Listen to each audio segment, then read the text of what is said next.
Good morning, good afternoon, and good evening, everybody. Thank you for tuning in to another Supatease video. And with this one, we got another round of updates towards Dragonflight. A bunch of new talents, classes, and dungeons have been released into the wild on the alpha. And I wanted to cover the Retribution Paladin and give you an overview on what to expect with the specialization. There are a lot of good things. It looks like this specialization could be a monster when it comes to things like Mythic Plus, and a lot of the things that were great about it in PvP from Shadowlands are carrying forward with a couple of new additions. So as a Retribution Paladin, I think that you're likely looking at a good time in Dragonflight with a lot of competitive viability throughout the game.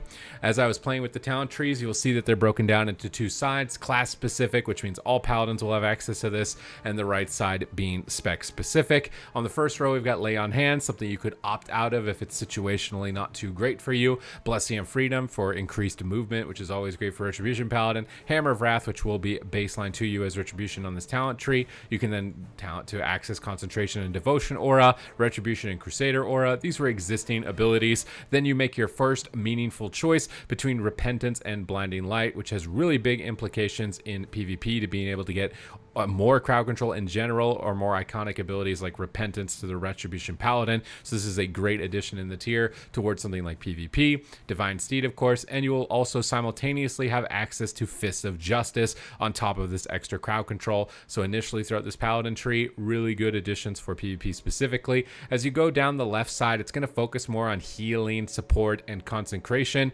and then towards the right side, it's going to be much more focused on damage, and the center is somewhat in between on defense. Cavalier will give us 2 charges of our charger. We can reduce the cooldown or duration of it if we want to get access to this, but there's a lot of other missing components towards the charger, so these are probably less valuable considering it's 2 points for this.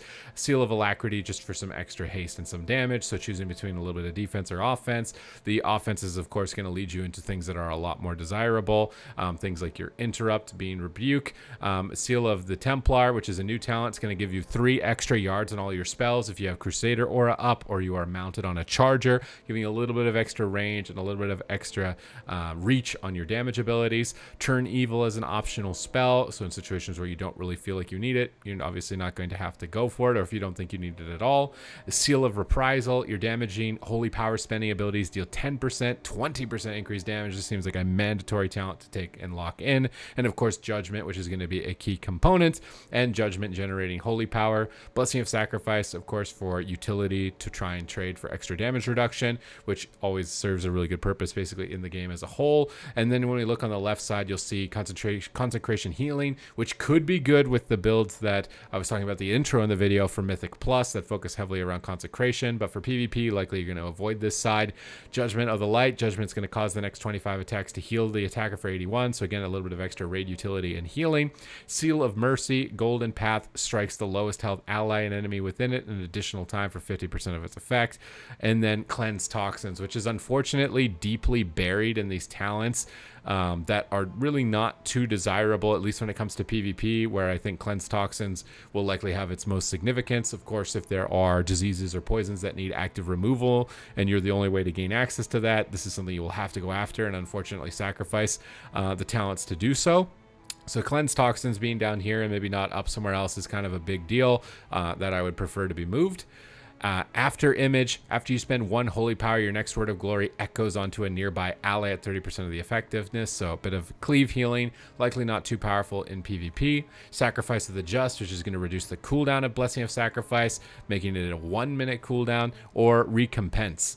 After your Blessing of Sacrifice ends, 50% of the total damage it diverted is added to your next Judgment cast as bonus damage, or your next Word of Glory as bonus healing. This could be insane with some of the Retribution Paladins that we will get to in just a moment, especially with the Judgment build that is likely to ensue. Blessing of Protection, which is just a really powerful immunity to physical attacks, likely mandatory lock-in for PvP.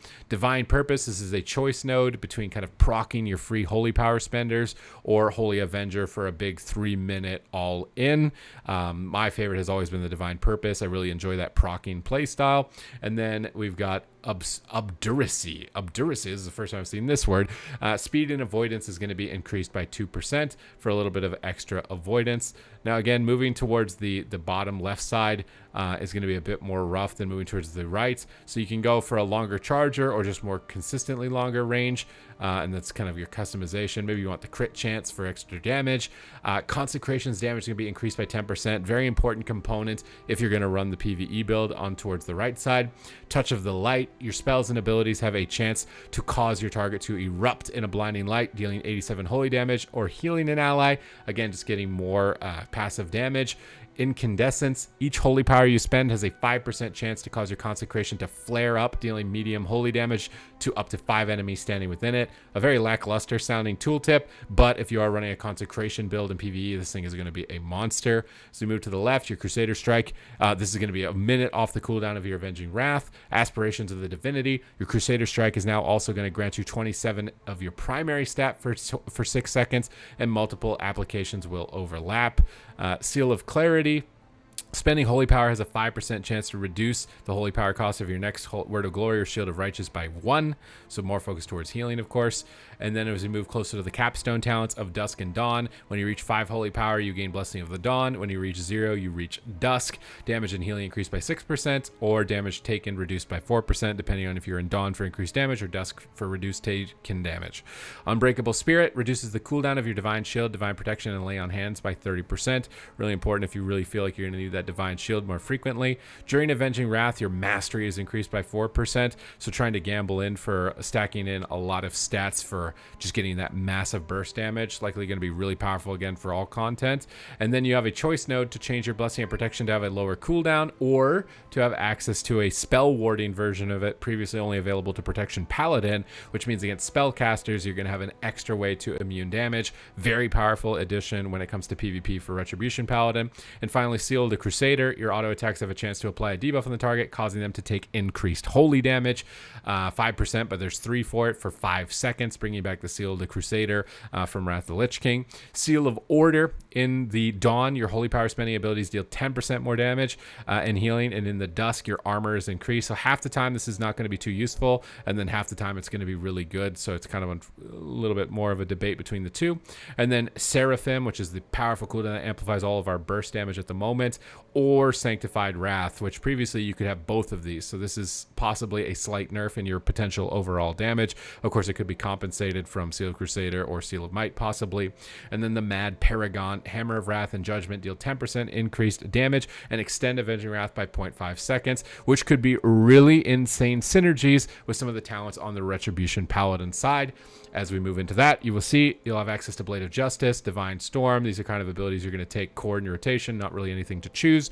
Crusader Strike having 2 charges as you move down the left, or reduce the cooldown of your Judgment. I think it's probably best for this video, we're going to focus on the Judgment build of this, just because it's new, the Consecration build. The other one is much more akin to what you're expecting from Shadowlands Retribution Paladin. Swift Crusader, just an extra 2% haste, or Condemning Blade, increase the critical strike chance of your Blade of Justice, or Blade of Justice is going to generate additional holy power. As we move down the left, you're going to start to really see the power of this consecration build.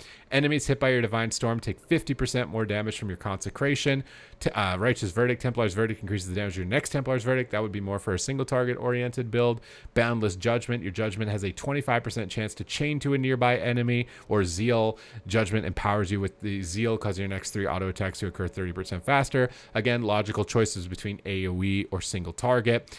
Wake of Ashes, which is just a great holy power generator that does damage. Consecrated Blade. Blade of Justice cast with Art of War shatters the earth while emerging, casting consecration at its target limit, and has its own consecration limit of 1. Otherwise, you'd have a crazy amount. But getting 2 consecrations with this consecration build could be absolutely bonkers. Every 3rd successful Judgment hit has a 15% increased critical strike chance and deals 340 additional holy power. And with the Judgment build, you're going to be tossing and cleaving and proccing a lot of extra judgments. So you're going to be proccing that a lot. Your consecration is 15% larger and will have enemies snared in it. Probably more of a PvP oriented way of trying to keep enemies within your consecration, although this consecration build is likely not going to exist for PvP. Sanctification, consecration periodic damage has a chance to grant you holy power. Having 2 of them could give you a lot. Every 10 seconds in combat, you're going to gain 1 holy power. Probably better to go towards this. Ashes to Dust. Art of War has a 35% chance to reset the cooldown of Wake of Ashes instead of Blade of Justice. So your set bonus carrying forward. And this is Path of Ruin. Replaces Wake of Ashes with the Path of Ruin. It doesn't actually tell us what the Path of Ruin does, but I believe it was a holy power spender. Maybe it's in my spellbook here as I talent this in. Please don't tell me that didn't save. So we can't apply our talents here. We're going to fly over here while we're looking at our talents. But I believe that this is a holy power spender, which is going to do massive AoE damage as opposed to using our Templar's Verdict. But of course, focusing more on Divine Storm is probably going to be where you'd want to go with this. It also could just be NYI at the moment, which is not in use, but here we go. Path of Ruin, 15-second cooldown. Lash out at your enemies, dealing 4,200 radiant damage to all enemies in front of you, reducing their movement speed, and demons and undead are stunned. So if you're in a demon-focused undead raid, you could focus on stunning targets. Likely want your Wake of Ashes, though, for more holy power generation for Divine Storms, because a lot of cool abilities are returning. Execution Sense for massive single-target burst builds, probably something you'll only see in PvP. Truth's Wake. Wake of Ashes burns the target for an additional 10% damage over 10 seconds.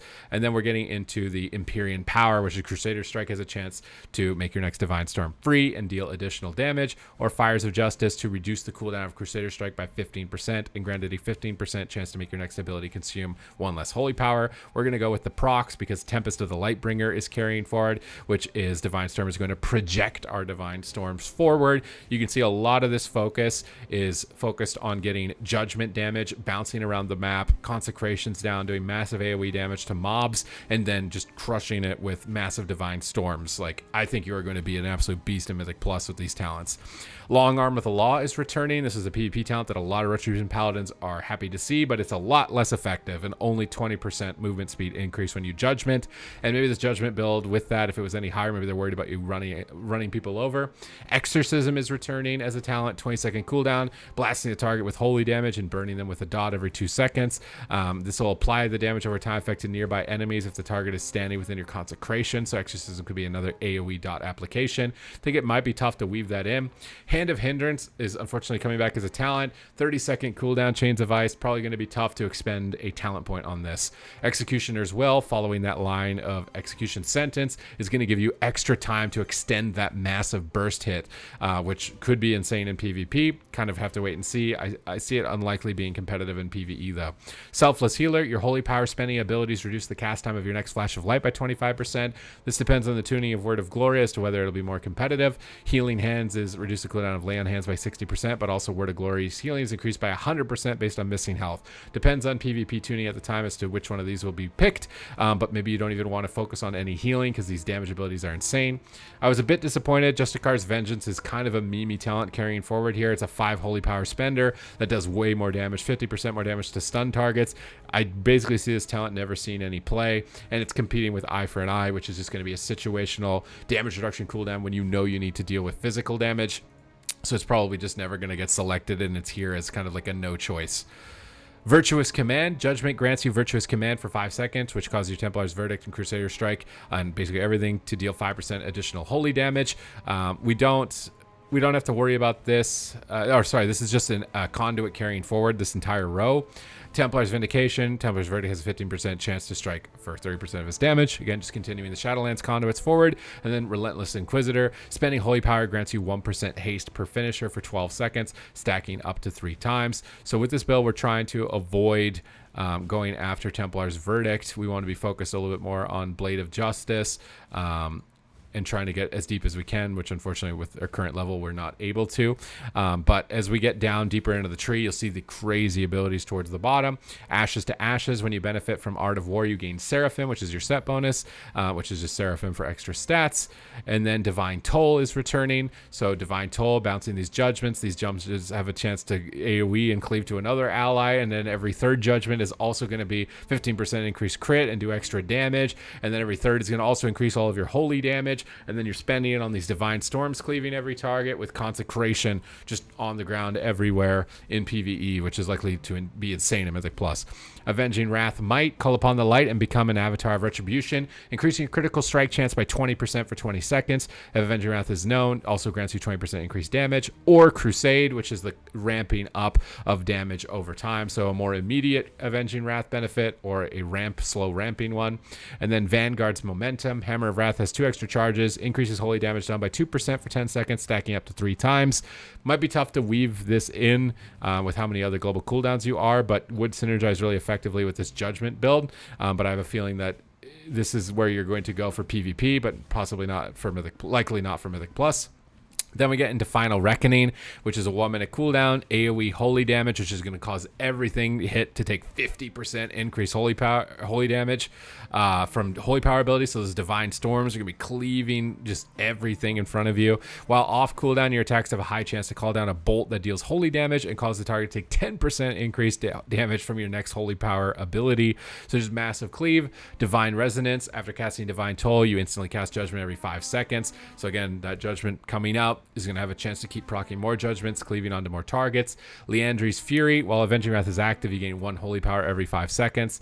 And then finally, Final Verdict, which was the kind of go-to PvP one, which means you'll probably want to avoid anything oriented to Divine Storm or Consecration. So it is very obviously split down into being able to create this PvP burst build, massive AoE Mythic Plus build with a lot of more customization and crowd control and personal defense on the baseline talents. Main points of criticism are that the dispel for diseases and poisons is pretty deep into the talent tree, locked behind talents that are kind of unappealing to Retribution baseline at the moment as a main point of feedback.